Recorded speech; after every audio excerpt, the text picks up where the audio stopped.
Und ich möchte auf dieses Thema auch schauen mit General-AD und Historiker Klaus Wittmann. Vielen herzlichen Dank für Ihre Zeit. Guten Tag.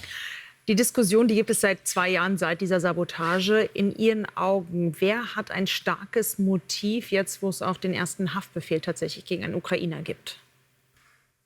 Ich glaube schon, dass die Ukraine, aber auch wir im Westen, die jahrelang gegen Nord Stream 2 gewettert haben, es nicht schlecht finden, dass diese Leitungen zerstört worden sind.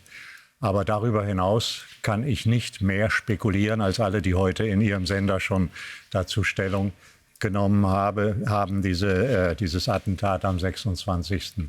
September letzten Jahres, das Schiff Andromeda, wo es Zweifel gibt, ob so ein Segelschiff all das tragen kann, was dazu benötigt ist, einschließlich Unterwasserroboter, wo aber Sprengstoffspuren gefunden worden sind. Jetzt ein Ukrainer, offenbar, der durch die Staatsanwaltschaft mit Haftbefehl verfolgt wird, möglicherweise in Polen untergetaucht ist. 2 andere, wohl auch Taucher oder Tauchlehrer oder so etwas. Und andererseits, selbst Experten wie Nico Lange haben hier gesagt, eine False Flag Operation der Russen, die dann den Ukrainern so etwas in die Schuhe schieben wollen, ist auch nicht völlig ausgeschlossen. Also da kann man nur abwarten, ob da noch was rauskommt. Es hatten ja die Schweden und andere schon vor einiger Zeit ihre Ermittlungen eingestellt und ihre Ermittlungsergebnisse, so dürftig sie waren, an die deutsche Staatsanwaltschaft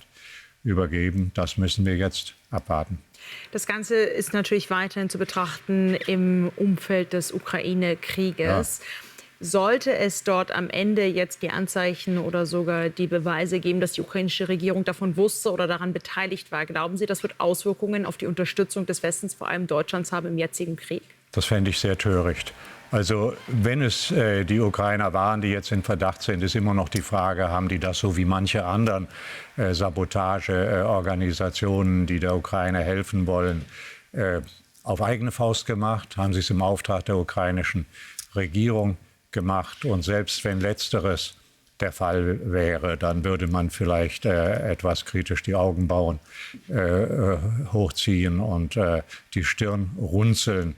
Aber daraus Folgerungen zu ziehen zu Ungunsten der Ukraine, da würde man ja Moskaus Spiel spielen. Das hielt ich für völlig töricht.